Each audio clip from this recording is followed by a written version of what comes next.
I've been thinking about this a lot. And I think Haley Stevens is very intelligent. Okay?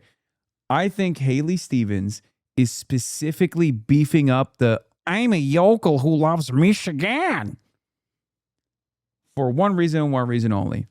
Her accent and her entire outfit, her entire persona is a love letter to Michigan. This is her own assessment, right? This is the way she wants to present herself. So whenever she's asked hard questions, not this, by the way, because back then this wasn't a hard answer for her. But if she were to be asked the same exact question now, which she was a couple days ago, she just goes, oh, yeah, well, I love Michigan. You already know. I'm just, there's a lot of great people in Michigan who, in our communities. I love our communities in Michigan. And then she never answers the fucking question.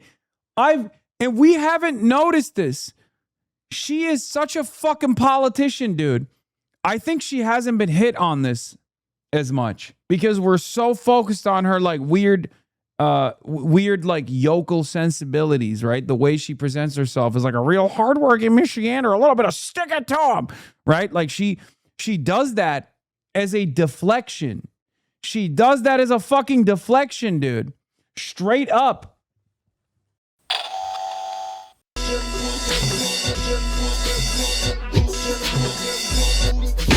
What gives? Антисемитизмом называется распространение вражды к евреям. Когда проклятая еврейская монархия доживала свое последнее время, она старалась натравить темных рабочих и крестьян на евреев. And these are races where we cannot afford to have any sort of problematic candidates. I would also point out that Graham Plattner is not Abdullah Sayed. I mean, obviously, Graham Plattner had a litany of personal problems. He is no longer a candidate. The main issue with Al Sayed right now is a lot of his policy positions, and that is obviously a debate, a substantive debate that the Democratic Party can have. But, for Chuck Schumer and the broader Democratic Party, every seat matters so much in the race to regain Senate control. And for Michigan, they say this is not a good bet for us. We're going to stick with Haley Stevens because she is the better bet in the general election. I think one of the funniest arguments that these guys are presenting is that Haley Stevens is anything without $50 million of AIPAC money. Like, fucking Haley Stevens, like, we just need to let her be the candidate because she's clearly the stronger candidate. It's like, stronger how? Why is the candidate that can't fucking fundraise as well as Abdul the stronger candidate? She has no base. She has no real excitement on the ground. She has no on-the-ground mobilization at all. She literally just has $50 million in outside expenditures from super PACs. What happens when they decide Mike Rogers is the same empty suit that is easily bought and sold? What then? What happens when the corporations decide, it doesn't matter who wins this race? How do you make sure that Haley Stevens, if the cash flow diminishes, especially with AIPAC, which is the biggest donor, right? AIPAC is the biggest donor. Who do you think MAGA-backed AIPAC is going to go for? Who do you think AIPAC is going to fund in the general? Let's say something unbelievably unfortunate happens and Haley Stevens wins the primary. It's not going to happen. We're going to make sure that it's not going to happen. But let's say that takes place. Haley Stevens just voted against cutting aid to Israel against the wishes of her constituents. What makes you think she'll fight for Michiganders in the Senate or even be able to defeat Mike Rogers when she can't stand on her own without $34 million of AIPAC money? What fucking happens when AIPAC goes, Mike Rogers is probably a more reliable pro-Israel vote for us. So we're taking $34 million, chopping more than half of her direct campaign fundraising, which she hasn't even fundraised for. She just fundraises for that by going, Israel comes to me in my dreams. What then? And where's Dave Weigel's assessment? I've lost it because I had the Dave Weigel. Does anyone have the Dave Weigel link? I really wanted to read that because that was a good readout. Okay, so here it is. The long Democratic story since 2016 is that the party leadership getting weaker and less popular. Sanders and his movement get among Dems get more popular. The most successful period for the anti-left faction, AIPAC, DMFI, etc., was 2021 to 2023. when Biden had won and was doing a lot of stuff, and the left liked it, and Bernie supported it as well. So anti-left faction could beat Nina Turner with ads about her trashing Biden in 2020. They could beat Aaron Regenberg with a candidate who highlighted all of his work for Biden, etc. The 2024 election discredited the anti-left faction. The centrist faction lost all of its gusto because they lost. They were moderate. They campaigned with Liz Cheney.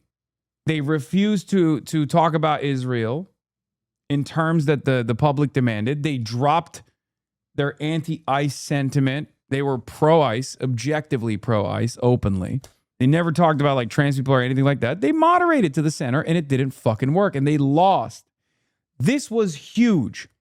The electability argument only works if you fucking win elections.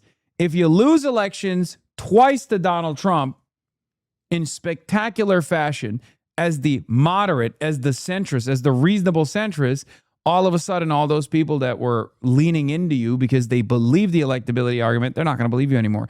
They fumbled the ball against Trump again, as Dave reports, and no one in that faction is as strong, popular, or good at building crowds as Sanders. Add to this that Obama could be, but he doesn't want to engage in primaries, and that a lot of New York Dems specifically wrecked their credibility by endorsing Cuomo in 2025. They look like retreat losers who should just let Sanders et al. Run the ball. Yeah, when you see Neera Tanden depict herself as an expert on electability, please remember that Tanden was one of the architects of the Hillary Clinton 2008 campaign that explicitly insisted that Barack Obama could not win a general election. Yep. What's especially interesting about Michigan Senate is that Stevens is actually trying to run on the establishment Dem record. Auto rescue, Obamacare. Hey, it wasn't just a decade of not delivering for the working class. And the rebuttal is, look, where the money's come from, her to say that, not she's, oh yeah. And the rebuttal is, look at where the money's coming from for her to say that, not that she's wrong and Obama sucked. Yeah.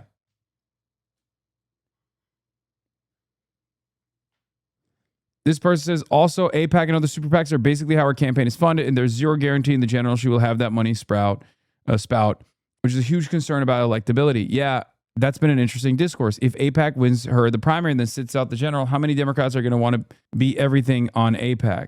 Here. Think there should be conditions on the aid the United States sends to Jerusalem and Tel Aviv? Absolutely not. I'm not for Israel comes to me in my dreams. conditions, particularly in this circumstance. That's what detractors of Israel are pushing for. And we have a country, Israel comes to me in my dreams.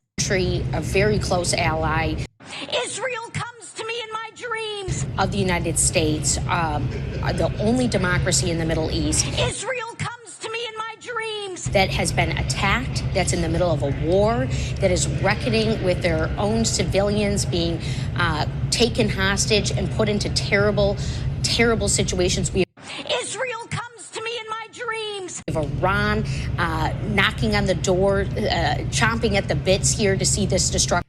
By the way, notice how she's not presenting herself as this fucking yokel with this like aggressive, quote unquote, fake Michigan accent that no Michigander I've ever encountered says is authentic to Michigan.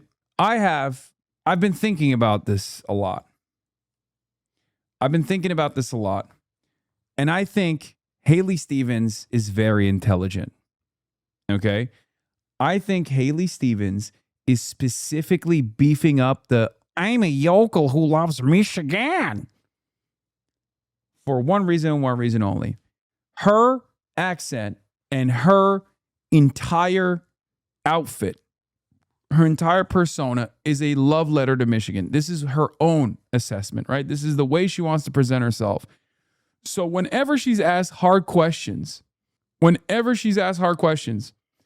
not this, by the way, because back then this wasn't a hard answer for her.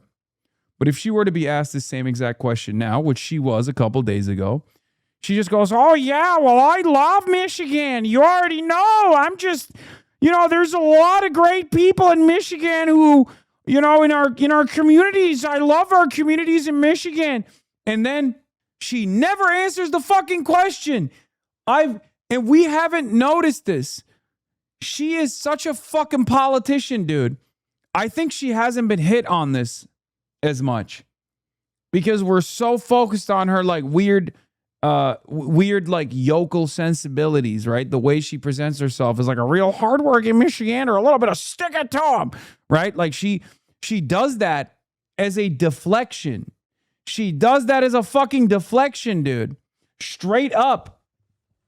Straight up. She talks like she's a Youper, but she's from Rochester. I do not get it. Yeah, she's doing it on purpose. I think she's doing it on purpose where they're like, oh, everyone's clowning on her because she says, Maddie Maroon. Okay? Here. Look at this question. This and then the other question about aid to Israel. Mill Hayes actually cooked her ass. Okay? Mill Hayes had 2 very good questions for her, and both of these questions were not fucking answered, and I don't think people are paying close attention. We're dropping the ball a little bit. I think more people, Mills Hayes, sorry. I think more people should pay attention to what Haley Stevens doesn't say, not how she says it. She wants you to pay attention to how she speaks. She doesn't want you to pay attention to the fact that she's not answering any fucking questions. Okay? Listen to this. Representative Haley Stevens responds to concerns over continued U.S. aid to Israel. In contrast, her position with Democratic primary opponent Dr. Abdullah Sayed, who has called for ending military aid to Israel.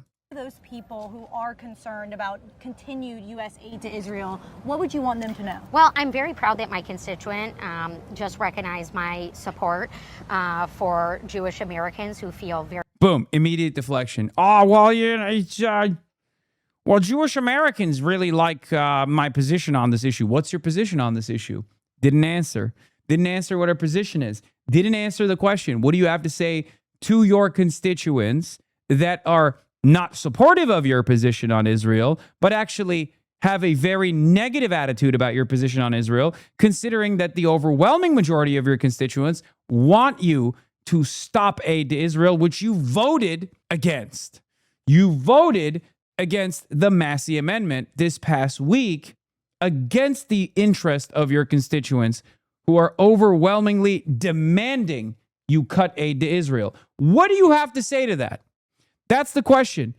And immediately she goes back to, oh, well, Jewish Americans feel some type of way. It's like, no, that's not true. That's not true either. Jewish Americans also want to cut aid to Israel. That's a fucking lie. Very targeted right now, that anti-Semitism is rising. I didn't get a chance to ask him. What the fuck does that have to do with conditioning aid to Israel? What the fuck does that have to do with conditioning aid to Israel? You still have not answered the question. How he is doing. I'm going to go back and do that. We had a temple that was blown up by a terrorist. What does this have to do with conditioning aid to Israel? Again, 3 talking points. None of it has addressed. What do you say to your constituents? What do you say to your constituents who want you to cut aid to Israel? Actor, and it's a tough time. And here in Michigan, we've got robust and incredible diversity.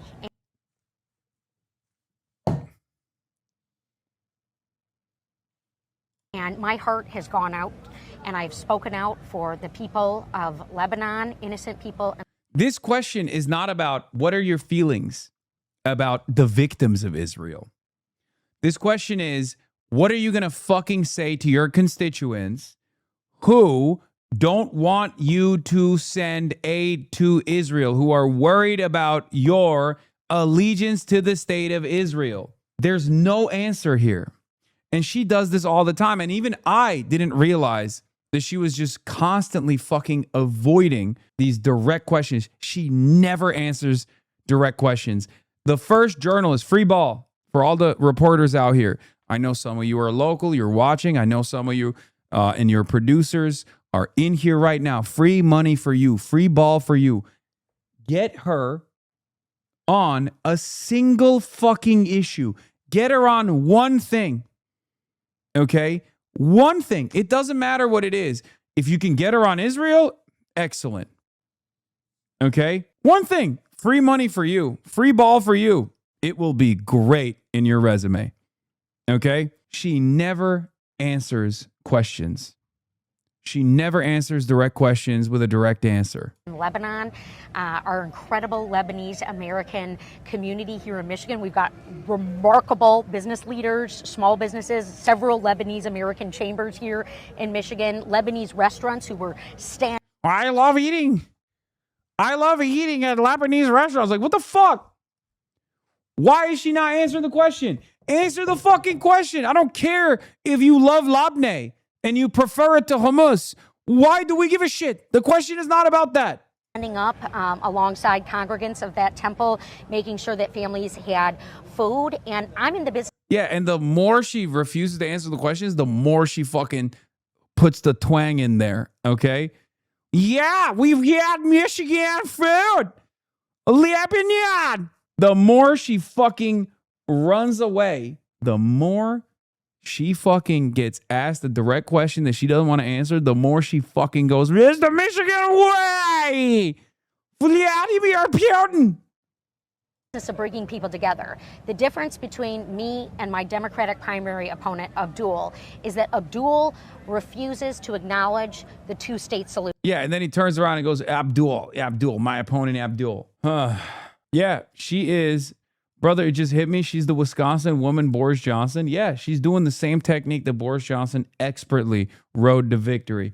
Boris Johnson went to the best schools in London, but he expertly presented himself. Not only do I want safety in Lebanon and dignity for the people of Lebanon, I want that for Palestine. I want that for Gaza. I do not believe a one-state solution gets us anywhere closer to long-term peace. It is very clear that Mr. Net.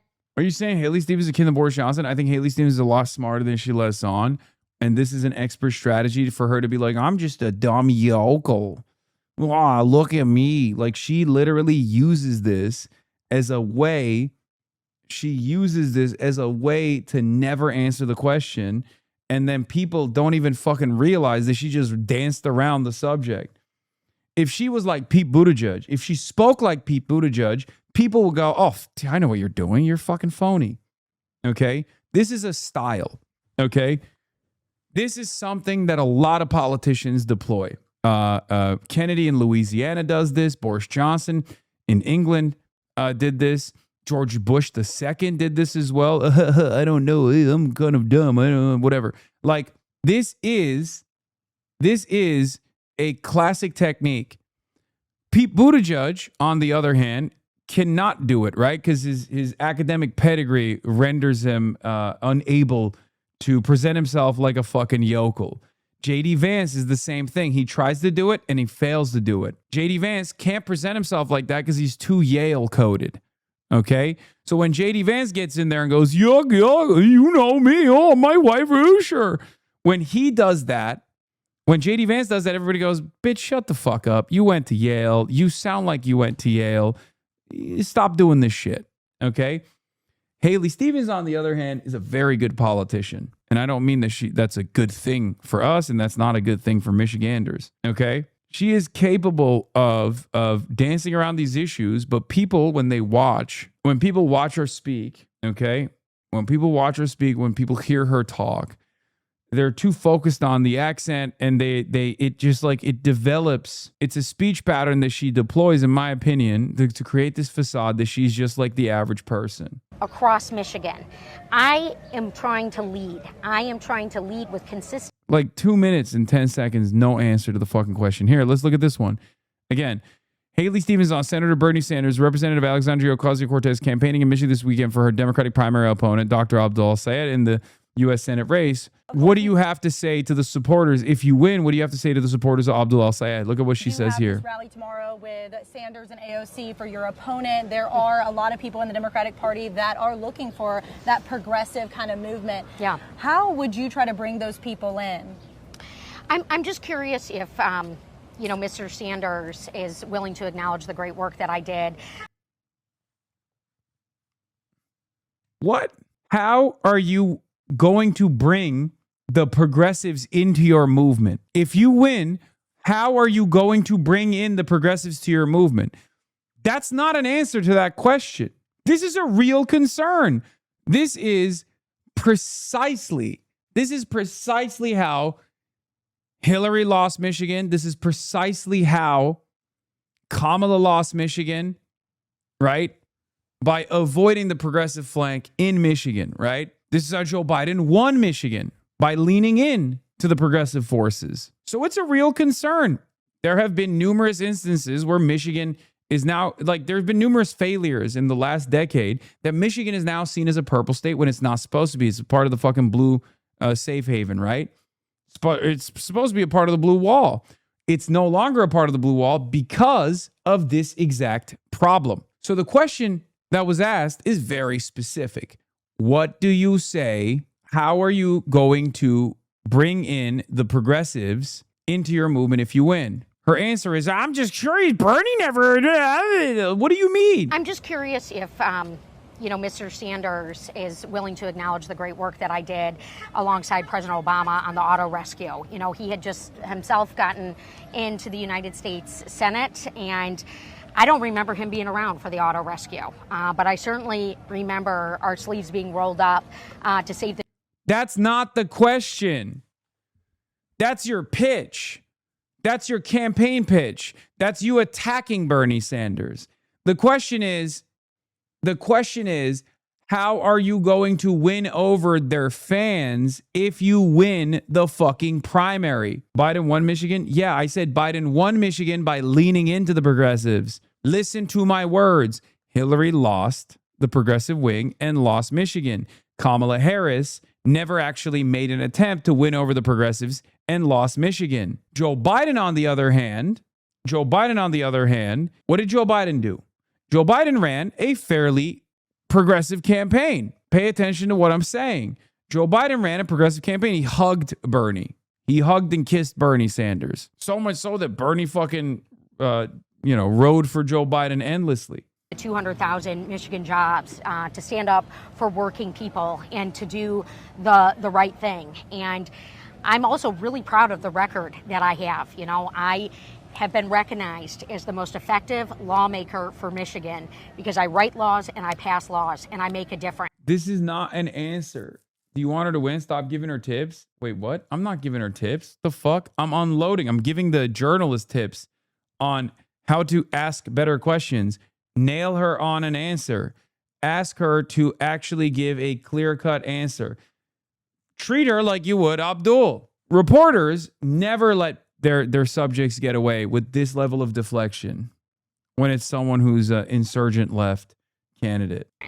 I'm not in the complaining class of pointing fingers. I'm in the class of winning tough elections, of making sure someone like Mike Rogers in the state of Michigan here, this is a toss-up race. It is not a guarantee. And this is why it's frankly been so important that, we go through a rigorous Democratic nominating process. We haven't seen Mike Rogers campaigning, but we have heard him saying that he wants to go to the U.S. Senate to rubber. Yeah, there's nothing. No answer. I've noticed that what gets lost in the yokel shtick is how much Haley Stevens actually avoids answering direct questions, whether it be Israel or even about winning over the progressives, or even about courting the progressives if she wins the primary. Now we're getting to Michigan. We're putting our crosshairs, we're setting our sights on Michigan, a pivotal race that will most likely define 2028, the future of the Democratic Party, and perhaps the future of American democracy. That's right. The stakes are unbelievably high, which is precisely the reason why CNN is sending their best guy, John King. Okay? CNN is sending John King down there to take the suit off, roll up his sleeves, and to find out what's going on in the state of Michigan. You're Chuck Schumer, damn right I'm dangerous. We don't need lip service. Look, I'm not a celebrity candidate. El Sayed versus Stevens, and so much more. Outsider. I'm going to be honest, I fucking despise the yokel shtick that Haley Stevens does. Okay? I'll say it. I've been saying it already. I need people to see what I'm seeing. Every time she does the hammed up, like, this is how I talk. This is how Michiganders talk. She's tuning it up. She's tuning it up. I was, at first, before the wave, I had said she was growing on me. Okay? The accent was growing on me. Now I see it as something entirely different. I see it as something unbelievably indecent because I realize that I too was duped a little bit by the character. Okay. It's the George W. Bush method. George W. Bush is not as much of a yokel as you would think he is, but he always presented himself as such. It's a facade. It's very disingenuous. Her politics are no different than the likes of J.D. Vance. Her politics are no different than the classic corporate Democrat, a bicoastal elite. Okay? But she tries to tune up her frequency to make it seem like, oh, everyone's actually criticizing me because I'm from Michigan. I'm from Michigan. I love Michigan. Oh, I'm just a yokel, don't you know? Okay, that's what she does. Okay, and under that veneer, under that yokel veneer, the lovable Michigander veneer, lies the most toxic, the most repulsive version of American politics, one that places corporate interests above the interests of the working class, one that has lost the state of Michigan twice to a fascist. Okay? I don't like this shtick at all. Here's a moment where she really leans into it like, oh, I'm just a yokel. Oh, these cookies on the internet. Don't you know? These are bi-coastal elitists, don't you know? I'm so glad that the Democrats have their own fucking Sarah Palin, okay? Okay, some of you have seen, there's those cool kids on the internet. They're doing the cool kid chatter. Some of them might be the coastal elites. Oh, they're just attacking me, don't you know? I just want regular folks. Look at me, I'm wearing my jean jacket. Oh, I'm just a Michigander through and through. Devoid of policy, utterly devoid of policy, utterly devoid of a vision in the affirmative, utterly devoid of what she is going to change about the way things are going in Michigan and for Michiganders, and also at the federal level, because the Senate is a federal position regardless. It's all phony bullshit. And the faster we identify this, the easier things will be. We got 10 days remaining. Okay? We don't have a lot of time. Fun of how I talk. Not okay. Says my governor. But let's be real. They're making fun of Michigan. They're making fun of yous. We all talk like this. The amount of people that I have in my community from Michigan that have been losing their fucking minds about how her Yooper accent doesn't make any fucking sense whatsoever for the Rochester neighborhood that she comes from has been unbelievable. Okay? Yeah. Not okay. It's not okay. Don't you know? This is how we all sound. All right? I'm a leprechaun now. A Michigan leprechaun. This is how we speak in the Midwest. All right? You bi-coastal elitists don't know how we sound. Me lucky charms. Top of the morning. They're thinking they're better than us. And what they don't know is I am your voice. And their jokes and their criticism only makes me fight harder.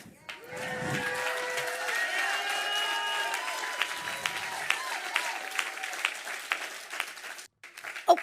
All right, don't you know? I'm a Yooper. Even though I'm from Rochester, I'll never tell you about my politics. You won't hear about it.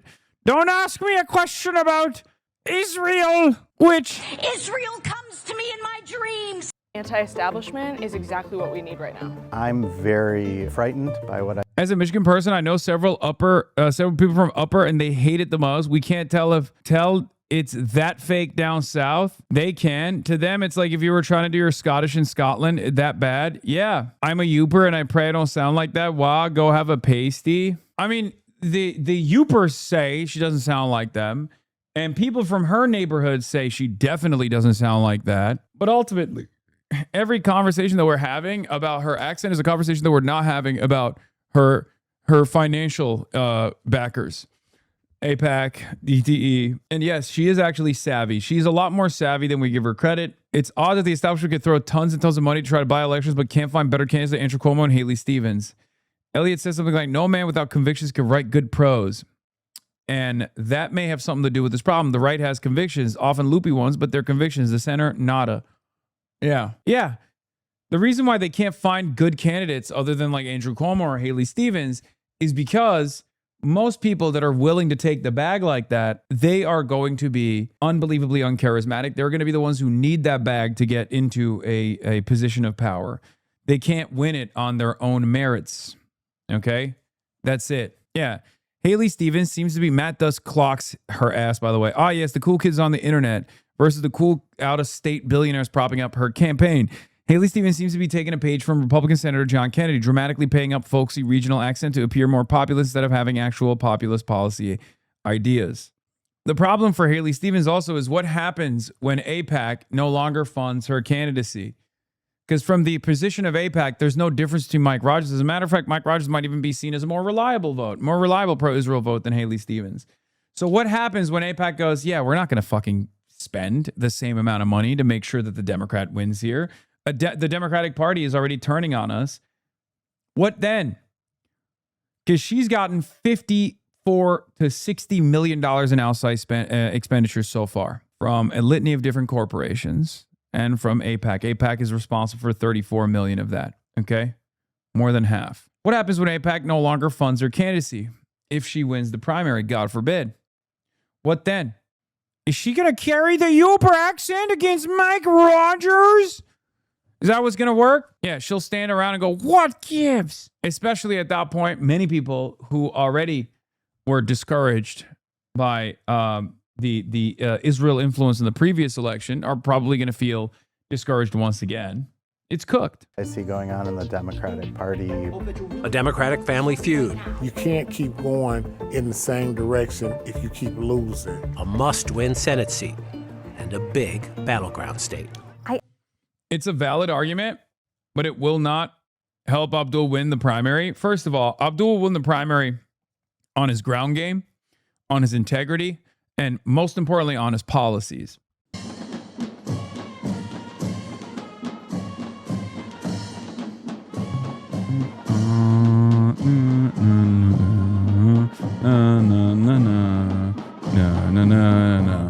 Jedin deden Nesrin baban.